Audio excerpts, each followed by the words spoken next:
sont liés entre guillemets à ce que j'avais dit en termes de qualité, c'est-à-dire les contraintes, c'est qu'on échange au quotidien avec des directeurs donc, qui pilotent GEFCO globalement.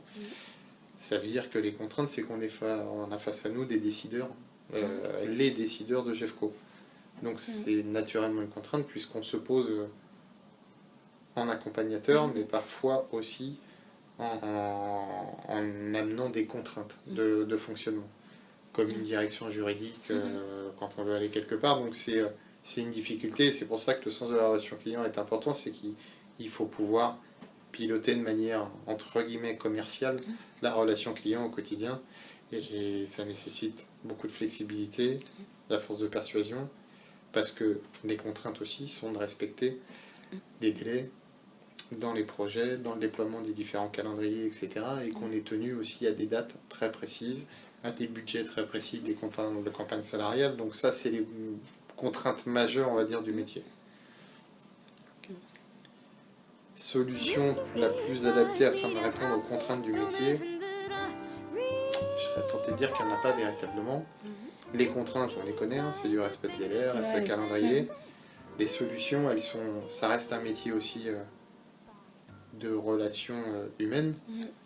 Donc les solutions, elles sont pour moi assez variées en fonction de qui on est et comment on fonctionne. On fonctionne en respect des standards, il y a un cahier des charges très précis à respecter. Après, la manière dont on gère la relation client, elle est aussi inhérente à qui on est, comment on gère la relation client, comment on la voit. Est-ce que c'est quelque chose de très cadré, très rigoureux? Est-ce qu'on met de la flexibilité au maximum dedans? Ça, c'est plus une affaire d'ADN de chacun. Et je ne suis pas sûr qu'on puisse plaquer quelque chose de comment dire, standardisé sur ces fonctions-là, parce qu'on est aussi en réaction à des gens en face de nous qui ont un niveau de responsabilité qui fait que c'est plutôt à nous d'être flexibles qu'à eux. Donc ça, les solutions, je serais un peu plus évasif. D'accord. Ce que j'apprécie dans le métier, ce que je disais tout à l'heure, hein, c'est qu'on est au cœur de la stratégie, au quotidien, qu'on est au cœur on a un niveau de confidentialité sur les données, les informations que l'on a extrêmement important. Donc ça nécessite dans les qualités aussi un niveau de respect de la confidentialité assez poussé. Mais aujourd'hui, l'intérêt particulier, c'est compte tenu des interlocuteurs qu'on a intellectuellement, c'est extrêmement nourrissant d'avoir en face de nous au quotidien des gens qui pilotent la stratégie de la structure. Donc de les aider, de les accompagner et de se nourrir un peu de ce qu'ils font au quotidien, il y a une vraie montée en compétences et en puissance, et le niveau d'échange il est quand même extrêmement élevé. Donc c'est aussi un des intérêts majeurs de ce job-là. La différence entre un DRH et un HRBP, un HRBP il a déjà une grande partie en moins de ce qu'un DRH a, à savoir toute la gestion des instances représentatives du personnel, des relations sociales, donc du pilotage administratif, on va dire RH, et du pilotage des centres d'expertise. Donc déjà dans les niveaux de management, on va dire, nous c'est du management très transverse, on est responsable de nos populations, on s'appuie sur des centres d'expertise. Le DRH fixe la stratégie RH, la politique RH de son organisation. Donc ça fait une énorme différence. La gestion des relations sociales est une énorme différence. Un DRH, alors il y a un double discours dedans. Historiquement, un DRH avait plutôt une connotation juriste en droit social. La réalité aujourd'hui, et notamment le DRH qu'on a chez GEFCO, même s'il est très pointu sur ce sujet-là, c'est plutôt quelqu'un qui a un ADN de développement RH. Et c'est aussi la tournure un peu de GEFCO. Bien sûr qu'on doit piloter les relations sociales, mais le but aujourd'hui, c'est quand même de développer les collaborateurs, de développer les organisations, de fixer des succession planning dans les organisations, etc., etc.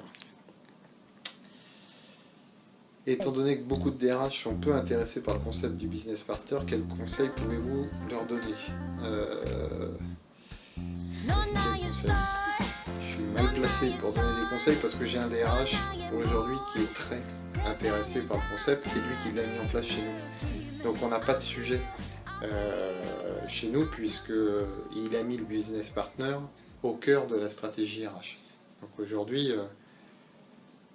la DRH de Jeffco ne se revendique pas comme en premier lieu comme quelqu'un qui gère parfaitement les relations sociales. Ça fait partie de son job, on va dire, naturel. En revanche, de gérer la relation client en interne, c'est clairement ce que la DRH met au cœur des débats. Ce que je pourrais dire à un DRH, avec toute humilité, puisque j'ai pas de conseils de chez moi à donner à des DRH, mais c'est que si une DRH doit être proche de la stratégie de son entreprise, il a tout intérêt à développer la partie business partner, puisque c'est la partie business partner qui va lui donner une parfaite connaissance, voire une excellente connaissance de ce que font au quotidien les différentes directions, et de pouvoir décliner une politique associée avec le développement prévu de l'entreprise. Donc ça paraît de plus en plus évident que c'est par le business partner, et sachant que le DRH doit lui-même être probablement le premier business partner en comité exécutif des différentes directions, enfin de ces équivalents entre guillemets en termes de poids de poste. Et il doit bien sûr accompagner le président, alors du directoire général, peu importe comment on l'appelle, mais au quotidien sur ces sujets-là, et pas que être l'empêcheur de tourner en rond sur la partie juridique et sociale. Qu'est-ce que le business partner apporte en plus à une entreprise? Ça vient recouper un peu ce que je viens de dire, c'est d'être vraiment en prise directe avec ce qui se fait dans le business et d'accompagner au maximum ce qui se fait dans le business, c'est-à-dire j'ai fait aujourd'hui un sujet d'innovation assez important. Donc c'est accompagner les organisations en termes de développement de compétences. Il y a un sujet sur la gestion de projet, accompagner au maximum l'organisation sur le développement des compétences en gestion de projet, de telle manière de coller aux challenges d'aujourd'hui et de demain. Il y a un vrai, on parle de succession planning sur les renouvellements d'organisation, mais on parle aussi de workforce planning, c'est-à-dire d'être en capacité de planifier quelles seront les organisations de demain en termes de design pour pouvoir les préparer dès maintenant. En termes de compétences, en termes de, donc que ça soit développement de compétences internes ou recrutement externe. Donc c'est aujourd'hui ce qu'on doit et ce qu'on apporte, si on le fait bien, en plus à une entreprise, d'être vraiment en prise directe avec la stratégie de l'entreprise et de l'accompagner, et pas être dans une stricte logique d'exécution. Donc ça veut dire accompagner le niveau de réflexion des collaborateurs, des directeurs. Quand je dis accompagner, c'est leur donner quelques pistes complémentaires dans l'élaboration de leur stratégie, de telle manière qu'ils aient bien ça à l'esprit, parce que la cible est importante, mais il faut qu'on les aide au maximum, dans les limites de nos champs de compétences, à la dessiner. C'est-à-dire que quand on décide d'un projet global d'entreprise, il faut y associer une organisation, et on contribue fortement à la construire, cette organisation, de telle manière qu'elle soit pérenne, que les jobs soient... les compétences soient transmissibles, que les jobs soient remplaçables, et donc les personnes, etc. etc. 3 mots qui définissent le métier de HRBP. Il y a la relation client, en premier lieu, la flexibilité,